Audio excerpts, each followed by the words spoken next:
बिस्मिल्लाहिर्रहमानिर्रहीम। अस्सलाम वालेकुम नाज़रीन, मैं हूं आपकी होस्ट महम ज़हरा और आप देख रहे हैं न्यूज़ 360।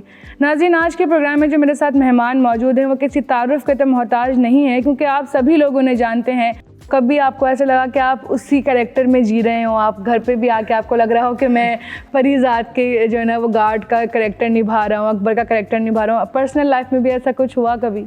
कभी बहुत बार होता है ऐसा, क्योंकि हम जितने भी एक्टर्स हैं ना, हमारे कुछ किरदार होते हैं जो हमारे साथ हमेशा के लिए रह जाते हैं। बिल्कुल ऐसे। तो ये तो पर्सनली एक होता है कि अगर मैंने कभी जितने भी पता नहीं अब तो अनगिनत कैरेक्टर कर चुका हूँ, तो वो कोई ना कोई कहीं ना कहीं रहता है मुझ में, और जो कि तकरीबन सभी एक्टर्स में रहता होगा।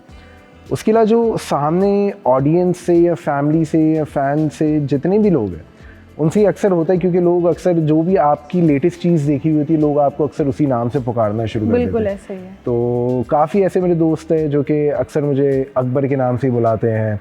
मुझे याद है कुछ टाइम पहले मेरा बर्थडे था, तो मेरे केक पर एक जो केक आया था, कई सारे केक में से उसमें से एक पे जो है दोस्त ने अकबर लिखवा के भेजा था कि हैप्पी बर्थडे अकबर।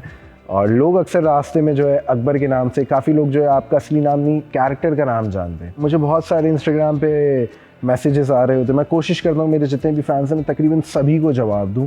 तो उनके मैसेजेस आ रहे होते, जब गोली लग गई तो वो कह रहे कि तो आप ठीक है, हमें तो ऐसा हो गया, हम वैसा सोच रहे थे। मैंने कहा मैं बिल्कुल ठीक हूँ। कुछ के मैसेज आए कि आंसू निकल गए थे, हम तो रो रहे थे कि आपको, लेकिन आपने परीज़ाद की भी जान बचा ली, आपकी वफादारी की शाबाशी। ये बहुत मैसेजेस आते हैं इस तरह के। तो अच्छा मज़र, ये बताएं कि करियर का आगाज़ कहाँ से किया, अपनी ज़िंदगी में स्टार्ट कहाँ से लिया, एक्टिंग का शौक़ जो है ना वो कब से था?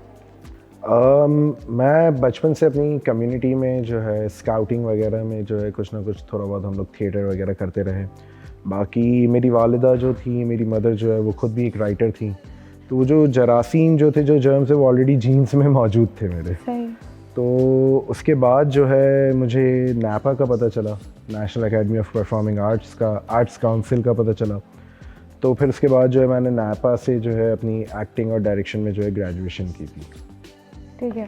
अच्छा, तो परीज़ाद ड्रामे तक आप कैसे पहुँचे, आपको किसने ऑफ़र किया? हम एक्टर्स के लिए ना, जैसे आप लोग जैसे लोग होते हैं या जो ऑफिस वाले लोग होते हैं, उनकी एक सीवी होती है। तो इसी तरह से हमारा जो होता है एक्टर्स का एक शो रील होती है या पोर्टफोलियो होता है। तो वो चीज़ जो है उन तक जो है, जो मेकर्स थे परीज़ाद के, उन तक पहुंच गई थी। तो फिर उन्होंने मुझे कांटेक्ट किया था कि ये एक किरदार है परीज़ाद ड्रामे में है, तो हम चाहते हैं कि आप करें। तो फिर उनसे मेरी बातचीत हुई, उनसे डिस्कशन हुआ, जिस पर उन्होंने मुझे अपनी स्क्रिप्ट सेंड की, वो मैंने रीड आउट की। उनको मैंने अपनी उसी स्क्रिप्ट में से कुछ ऑडिशन क्लिप्स भेजी, एंड देन उसके बाद जब फाइनलाइज हुआ और फिर उसके बाद शूट पर, उसके बाद फिर अवाम ने देखा। अच्छा, जब परीज़ाद में आपको पर्सनली कौन सा खुद सीन ज़्यादा पसंद, जिसमें आप वाकई इमोशनली बहुत ज़्यादा जो है ना, वो कहते हैं ना कि एक रोना भी आपको आ जाए, ऐसा कौन सा वो मोमेंट था जिसमें आप खुद बहुत ज़्यादा इमोशनल हो गए थे? आई गेस 2 ऐसे सीन थे। एक तो ये था कि जब गोली लग चुकी थी और जब मैं हॉस्पिटल में था, और जब परीज़ाद जो है मुझसे मिलने को आता है, तो वो जो एक अटैचमेंट हमारी जनरली जो बन चुकी थी अहमद अली अकबर की और मेरी, हम दोनों का मतलब बहुत अच्छी हमारी जनरली जितना भी क्रू और कास्ट के जितने भी लोग थे वो सब बहुत ज़्यादा फ्रेंडली थे।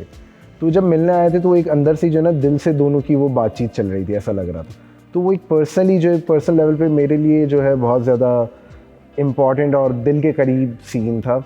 उसके अलावा एक और था, जब परीज़ाद की बहन की जब शादी हो जाती है, तो जब परीज़ाद और उसकी बहन जब मिलते हैं, वो जब वो गले मिलके जब वो एक रोना, एक वो था ना, जब मैं वो देख रहा था सीन, तब वो सीन ऐसा था जब मेरे खुद के भी आंसू निकल गए थे। एक होता है ना कि जब आप एक्टर बनना चाहते हो तो कोई ना कोई आपका एक होता है जिसको आप फॉलो करते हो, आपकी लाइफ में वो कौन था? एज सच कोई अगर कहा जाए कि इंस्पिरेशन हो, तो वो तो बहुत सारे लोग हैं जिन्हें मैं पर्सनली फ़ॉलो करता हूँ। हमारे मोहतरम ज़िया साहब हैं, ठीक है, उन्हें मैंने उनका काम बहुत देखा है बचपन से। तलत हुसैन साहब हैं, हमारी पाकिस्तान के लेजेंड्स हैं, ये हमारा क्रीम थे हमारे। उसके अलावा फिर और भी बहुत सारे लोग हैं, बट ऐसा नहीं है कि मैं उन्हें इन सबको, या अल पचीनो हो गया, शाहरुख खान हो गया, बट एक वो होता है ना कि इन्हीं को देख के या इन्हीं की वजह से इनके जैसा बनना है, ऐसा नहीं था कभी भी मेरे लिए, बट ये एक इंस्पिरेशन थी एज पर्सन, या उनकी जो पर्सनालिटी थी। ज़िया साहब की पर्सनालिटी आज भी एक ऐसी है कि जब वो सामने से आज भी चल के आते हैं तो वाकई कोई एक पर्सनालिटी चल कर आ रही है। बिल्कुल ऐसे ही है। तो ये सारे इतने लोग हैं, ख़ास करके मेरे टीचर्स जितने भी हैं, ज़िया मोहिउद्दीन साहब हो गए, राहत काज़मी साहब हो गए, मीसम नकवी साहब हो गए, ये कुछ इस तरह के टीचर्स हैं जिन्होंने, फवाद खान है, हमारे एक और टीचर भी है जिनका नाम है फवाद खान, सुनील शंकर है, ये इस तरह के कुछ टीचर्स हैं जिन्होंने बहुत इंस्पायर किया है हमारी जब स्टूडेंट लाइफ थी। एज एन एक्टर जब हम लोग ये सब चीज़ें सीखना है, थिएटर सीखना है, तो उन्होंने काफ़ी ज़्यादा इंस्पायर किया हमें। तो यही लोग हैं जिनकी वजह से या जिनकी बदौलत, जिनका आज मैं इस मकाम पे जो पहुंचा हूँ, या और भी कितने लोग इस तरह से पहुंचते हैं, तो उन टीचर्स का इतना बहुत बहुत बड़ा हाथ होता है कि हम यहाँ तक पहुँचते हैं। अच्छा मज़हर, ये बताएं कि आपकी लाइफ में कोई ना कोई एक ऐसा होता है जब आपकी जो है ना आपको हाथ पकड़ के एक मुकाम तक लेके आता है, आपकी लाइफ में ऐसा कौन था?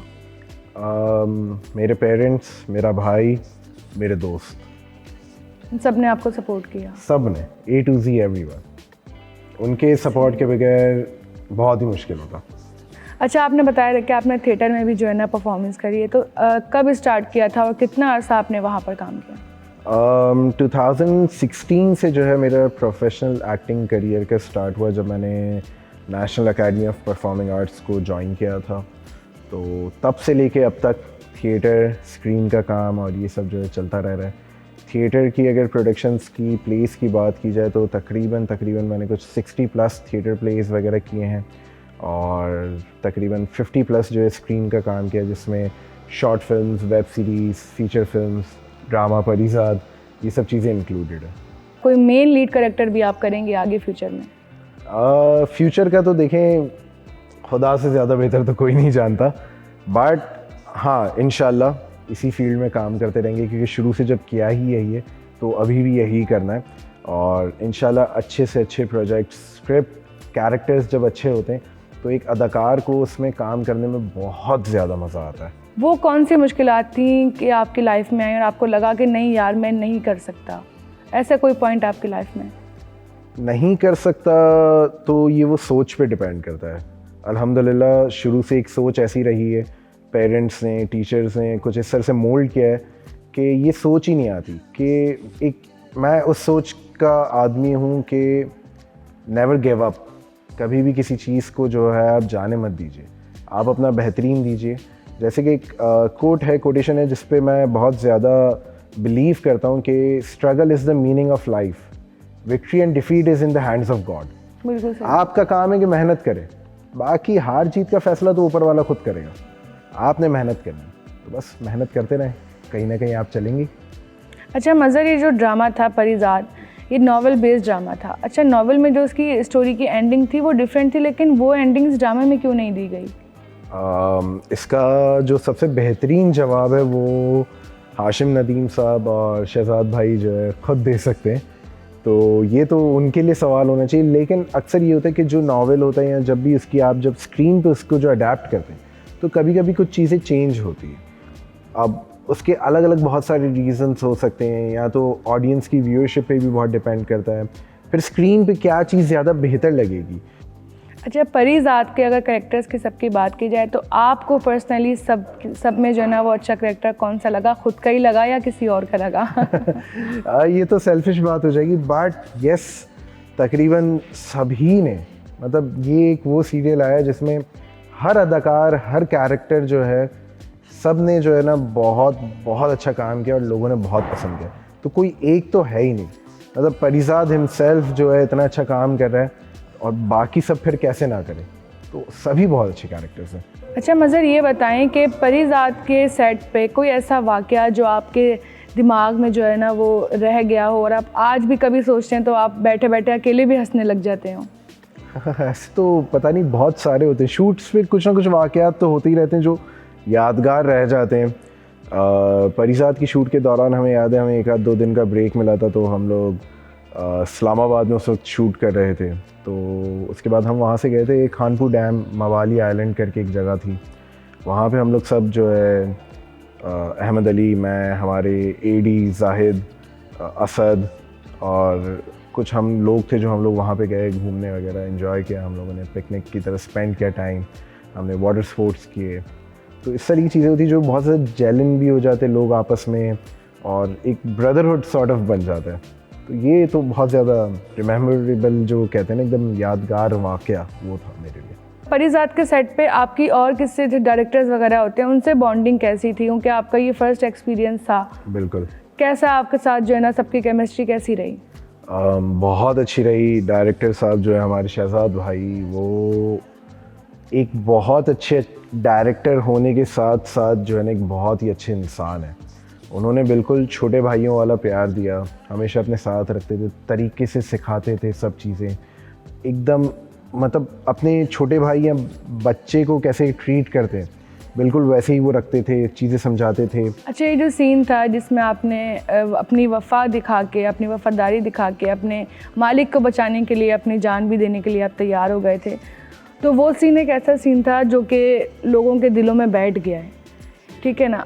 अच्छा, वो सीन करने में कितना टाइम लगा? 1 टेक हुआ था वो। अच्छा, पूरा 1 टेक हुआ था। उसका रीज़न ये था कि हम पहले से ही वेल प्रिपेयर्ड थे। डायरेक्टर साहब ने हमारे और जो उनकी टीम थी उन्होंने हमें पहले से ही प्रिपेयर कर दिया था, और जो फेलो कास्ट थे हम जितने भी लोग थे तो सब जो है ऑलरेडी उस चीज़ को एक रिहर्स कर चुके थे ऑलरेडी। तो उसमें ये था कि 1 टेक ही था, क्योंकि वो गोली लगनी और सारी चीज़ें, तो फिर अगर वो 1 टेक में कभी भी कोई इस तरह का सीन नहीं होता तो फिर वापस से टाइम लगता है उस टेक को बनाने। अच्छा, आपका जो वो सीन था जिसमें आपको गोली लगी, उस पर आपके किसी फ़ैन ने आपको रिप्लाई किया था कि रुला दिया, और आपने उसको ये रिप्लाई किया था कि परिज़ात के जो है ना ऊपर अकबर का जिस्म का एक लहू का कतरा जो है वो कुर्बान है। तो वो मतलब वो अकबर ने बोला था या फिर मजहर ने बोला था? वो जो एक थी एक पिक्चर एक अदद मैंने शेयर की थी, क्योंकि वो सीन जो है मेरे दिल के भी काफ़ी करीब था। तो मैंने जैसे आपसे कहा ना कि काफ़ी इस तरह के मैसेजेस आए थे कि तुम्हें गोली लग गई है, आप ठीक हैं, या हमें रोना आ गया, हमारे रोंगटे खड़े हो गए, बहुत मैसेजेस आए थे। तो इसी तरह से जी बिल्कुल एक खातून ने भी एक तरह से जो है नीचे कमेंट किया था, तो वो यही था, और वो अकबर भी था कहीं ना कहीं, वो मजहर भी था कहीं ना कहीं। अच्छा, मतलब इस ड्रामे के बाद आपकी फ़ैन फॉलोइंग में कितना फ़र्क आ गया? काफ़ी ज़्यादा आया है, सच बात है। क्योंकि देखिए जो एक हकीकत बात है ना ये कि पाकिस्तान के अंदर जो है ना ड्रामा इंडस्ट्री जो है सबसे बड़ी इंडस्ट्री है। बिल्कुल हकीकत। तो आप जब ड्रामे में कुछ काम करते हैं या कोई भी चीज़ करते हैं तो आपको जो है ना मासेस देखती है, मतलब पूरा पाकिस्तान देखता है। आप अगर आप थिएटर प्ले भी करते हैं या शॉर्ट फिल्म करते हैं, इवन फीचर फिल्म भी करते हैं, तो वो सिर्फ सिनेमा की हद तक या थिएटर ऑडिटोरियम जो होता है उस हद तक महदूद रहता है। बिल्कुल बिल्कुल। ड्रामा आपके टीवी सेट्स पर आता है, जो कि हर शख्स, हर बंदा, तकरीबन पाकिस्तान की अच्छी खासी आवाम जो है ना ड्रामा देखती है। तो डेफिनेटली आपको फिर रिकग्निशन मिलती है, तो रिकग्निशन जब मिलती है तो फिर फ़ैन फॉलोइंग भी ज़्यादा हो जाती है, तो काफ़ी ज़्यादा फ़र्क आया है।